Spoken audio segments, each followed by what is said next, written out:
lalagyan niyo po date, tapos account number niyo, account name, kung anong branch po, tapos mobile number, statement of account yan ang i-check niyo. Hi! To this video, pupunta ako ng bangko, yung Philippine Bank dito sa Hong Kong. Dahil yung earning ko sa Facebook na pending, na-hold siya. Dahil hinahanapan ako ni Meta ng bank statement. So, nag-send naman ako sa kanya ng 2 beses, hindi niya tinatanggap. So, ngayon, pupuntahan ko dito yung bangko ng Pilipinas dito sa Hong Kong para kumuha ng bank statement. Titingnan ko kung makakuha ako. Tara!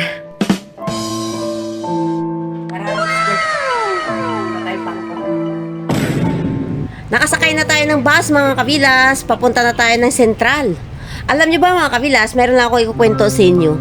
Noong bago pa lang ako nagkasahod kay Meta, alam nyo bang buwan-buwan kong binabalik-balikan ang Bangko de Oro dito sa Hong Kong mga kabilas dahil nag-check po ako ng balance ko kapag sinasabi ni Meta na pumasok na yung earning ko. Every time na mag-check ako, so pupunta pa talaga ako dito sa Central, dito mismo sa World Wild kasi nandito lang po yung BDO mga kabilas. Kaya dito talaga ako pumupunta.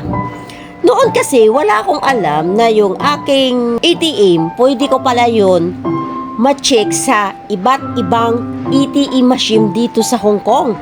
Kaya noon kapag sinabi ni Meta na papasok na yung earning ko, pupunta pa ako dito, bumabiyahe ako ng kalahating oras mga kabilas para lang ma-check yung pumasok ng earning ko. Kaya grabe talaga yung charge experience ko dito sa pabalik-balik sa Bangko de Oro ng Central mga kabilas dahil wala pa po akong alam na pwede pala ako mag-withdraw sa kahit anong ATM kapag may laman na yung bangko ko.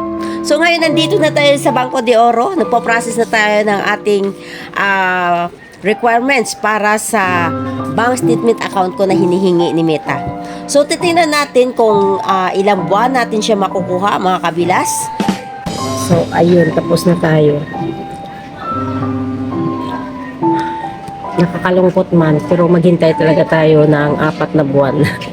Hindi kasi 1 buwan pa malalaman kung darating yung aking bank statement account dito. Kaya hanggat hindi pa makarating yung aking bank statement, hindi rin tayo magkakaroon ng earning dahil mahuhold pa rin siya dahil hindi hintayin talaga ni Meta yung aking bank statement account.